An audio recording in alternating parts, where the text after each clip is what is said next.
जी, international relation के अंदर जो है ये क्वेश्चन किया है स्टूडेंट ने कि कोल्ड वॉर का जो पास्ट पेपर्स के क्वेश्चन, पर्टिकुलरली पेपर 2 के क्वेश्चन जो हैं काफ़ी टिपिकल हैं और कुछ रिपीटिंग भी हैं।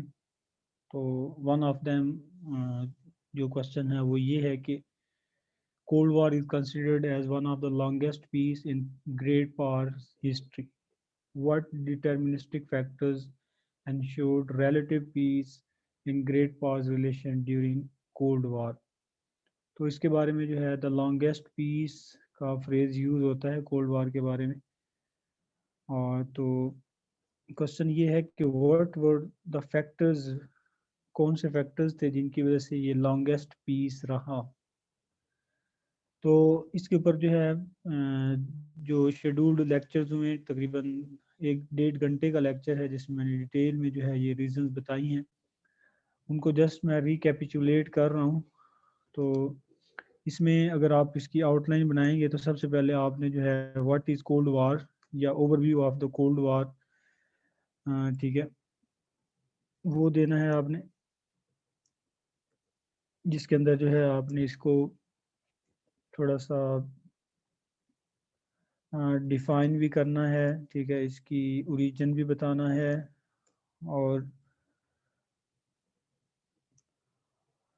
और इसकी अगर आप चाहें तो रीजंस भी थोड़ा सा जो है जो काजेज हैं वो भी जो है बता दें।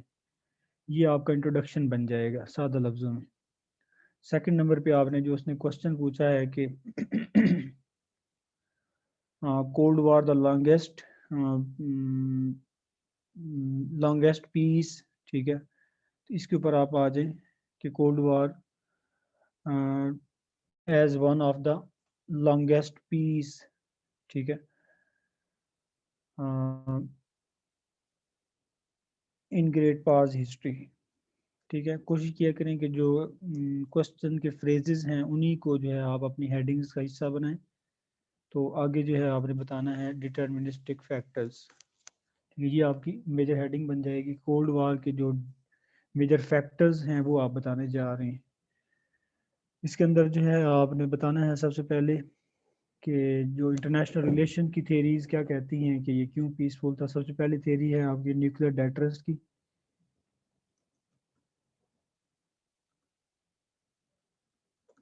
ठीक है, ये थेरी ये कहती है कि जो न्यूक्लियर डेटरेंस है इसकी वजह से स्टेट्स जो है वो आपस में डायरेक्ट कॉन्फ्रंटेशन या इन अदर वर्ड्स उनके बीच में वार जो होती है वो नहीं होती और दे मोर और less seek to piece.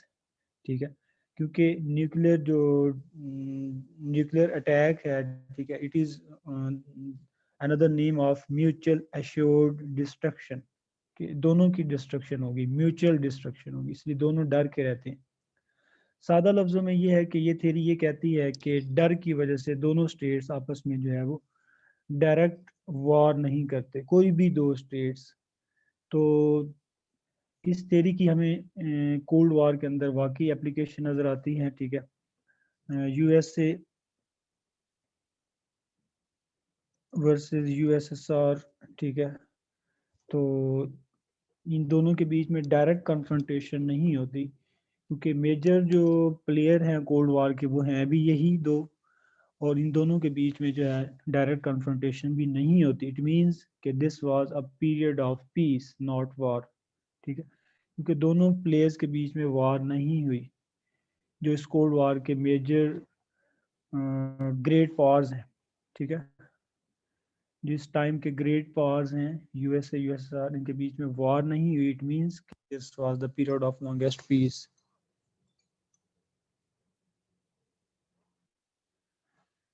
Second जो इसके अंदर मतलब इस थ्योरी को आपने थोड़ा सा एक्सप्लेन करना है, डिफाइन कर देना है, और फिर इस थ्योरी की थोड़ा सा एप्लीकेशन यही बतानी है जो मैंने आपको सादा लफ्ज़ों में बताई है। उसके अलावा जब मैंने आपको लेक्चर दिया था तो इसके ऊपर मैंने डिटेल में रेफरेंसेस वगैरह भी आप लोगों को बताए थे कि स्कॉलरली रेफरेंसेस कि ये स्कॉलर्स हैं जो इस फैक्टर्स के ऊपर बिलीव रखते हैं, तो वो रेफरेंसेस आप साथ में इंक्लूड करेंगे कि ये स्कॉलर्स भी इस बात को जो है इस बात पे बिलीव रखते हैं कि वाकई न्यूक्लियर डेटरेंस की वजह से जो है it was a period of longest peace. तो ये आर्गूमेंट आपका कंप्लीट हो जाएगा। सेकंड जो इसके अंदर थ्योरी अप्लाई होती है वो है structural realism.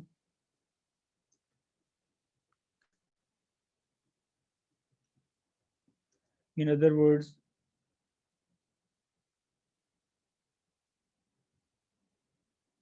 Balance of power and polarity. ठीक है, तो इसके अंदर जो है बेसिकली ये स्ट्रक्चर रियलिज्म की थ्योरी है जिसका जो आगे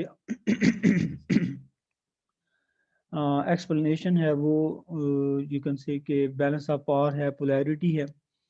तो आपने थोड़ा सा ये बताना है कि स्ट्रक्चर रियलिज्म जो है वो ये कहता है कि किसी भी वक्त जो है जो स्टेट्स के बीच में रिलेशंस होते हैं वो जो है उस वक्त के स्ट्रक्चर्स के अकॉर्डिंग होते हैं। ठीक है, उस वक्त का स्ट्रक्चर्स के अकॉर्डिंग होते हैं। स्ट्रक्चर्स का दूसरा जो नेम है या दूसरा जो इसकी एक्सप्लेनेशन है वो बैलेंस, वो पोलैरिटी है। ठीक है, तो उस वक्त की जो पोलैरिटी थी उस वक्त, क्योंकि इसका बाइपोलैरिटी कह सकते हैं, तो उस वक्त क्योंकि बाइपोलर वर्ल्ड एग्जिस्ट करती थी at the time of cold war. ठीक है, तो पोलैरिटी की जो थेरीज हैं या पोलैरिटी के जो स्कॉलर्स हैं वो ये कहते हैं कि तीन तरह की जो पोलैरिटीज होती हैं उनमें से जो बाइपोलैरिटी है it is the most stable. Most stable का मतलब मोस्ट पीसफुल। इसमें यूनिपोलैरिटी होती है, ठीक है, बाइपोलैरिटी है और फिर मल्टीपोलैरिटी है। तो इन तीनों के ऊपर प्रॉपर डिबेट है which one is the most stable या which one is the most peaceful. तो स्कॉलर्स जो है ये आपने इस आर्गूमेंट को एक्सप्लेन करते हुए ये बताना है कि उस वक्त का जो स्ट्रक्चर था वो जो है लॉन्गेस्ट पीस का जो है एक फैक्टर था। उस वक्त का स्ट्रक्चर क्या था? It was a bipolar structure. फिर आपने बाइपोलर को डिफाइन करना है, फिर बताना है कि बाइपोलर जो है, स्कॉलर्स कहते हैं कि बाइपोलर जो है वो जो है मोस्ट पीसफुल होता है। कंपैरिजन करना है आपने यूनिपोलर और मल्टीपोलर के साथ, तो ये प्रूव हो जाएगा कि उस वक्त का जो स्ट्रक्चर था वो बाइपोलर था और इसकी वजह से, इस बाइपोलर होने की वजह से उस वक्त जो है लॉन्गेस्ट पीस जो है वो रहा। इसको भी मैंने डिटेल में जो है लेक्चर के दौरान एक्सप्लेन किया हुआ है कि यूनिपोलर को जो स्कॉलर्स हैं वो क्यों जो है स्टेबल नहीं कहते, मल्टीपोलर की क्यों स्टेबिलिटी के बारे में वो क्यों जो है ऑब्जेक्शन करते हैं, क्रिटिसाइज करते हैं, क्योंकि वर्ल्ड वार 1 और वर्ल्ड वार 2 दोनों मल्टीपोलर वर्ल्ड, उस वक्त का जो स्ट्रक्चर था वो मल्टीपोलर था, तो उस वक्त पीस नहीं था। दो वार्स हुई हैं प्रॉपर। यूरोप जो था उस वक्त मल्टीपोलर स्ट्रक्चर में उस वक्त जो है जो कैन से उस वक्त जो है यूरोप का जो पोलैरिटी थी उस वक्त जो है मल्टीपोलर स्ट्रक्चर में एग्जिस्ट कर रही थी। तो दो वार्स हुई, इट मीन्स कि मल्टीपोलर फेल हो जाता है। हमें नज़र आता है हिस्ट्री के अंदर कि मल्टीपोलर वर्ल्ड जो है it is a war prone. ठीक है, हाईली वोलेटाइल, क्योंकि दो वर्ल्ड वार्स हुई उस मल्टीपोलर वर्ल्ड में। उसके बाद जब बाइपोलर आया तो हमें लॉन्गेस्ट पीस नज़र आता है, और फिर करंटली यूनिपोलर और लूजली मल्टीपोलर सर आपकी वर्ल्ड आवाज एग्जिस्ट बहुत करती। कम आ रही है। आवाज़ जो है आपके एंड पे भी मसला हो सकता है।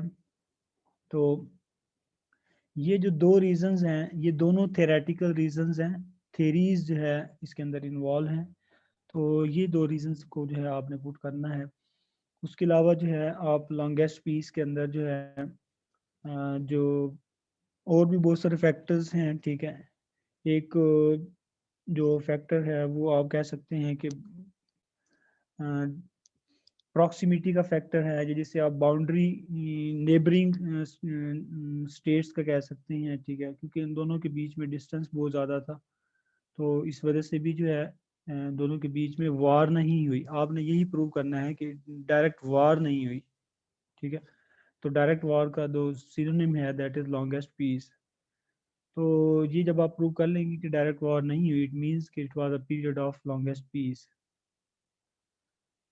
तो उसके अलावा जो है ये प्रॉक्सिमिटी का फैक्टर है।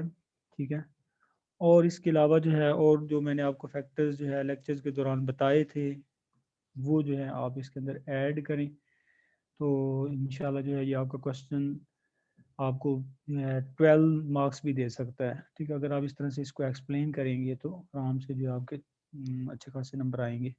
तो आई होप सो कि आपको इसकी जो है उसके बाद आपने इसकी कंक्लूजन देनी है, कुछ और एक दो फैक्टर आपने देने के बाद नोट्स में से आप ऐड कर लें। ठीक है, और कंक्लूजन देनी है। ठीक है, जो मेन फैक्टर्स थे जो एग्जामिनर को चाहिए हैं वो ये दो हैं।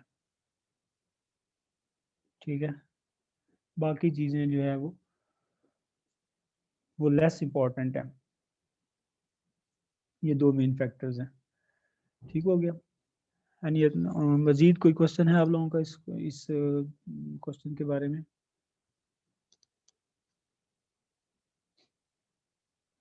ठीक है, इसमें भी जब आप रेफरेंस देंगे तो आप जो है स्ट्रक्चर रियलिज्म, केनेथ वॉल्ट्ज और जो बाकी स्कॉलर्स हैं जो कि यूनिपोलैरिटी को क्यों सपोर्ट नहीं करते, मल्टीपोलैरिटी को क्यों जो है, सारे आपके पास कंपैरिजन अवेलेबल है। यूनिपोलैरिटी का थोड़ा सा जो कंपैरिजन आपने याद किया वो थोड़ा सा पुट कर दें, एविडेंस ही देनी है ना आपने।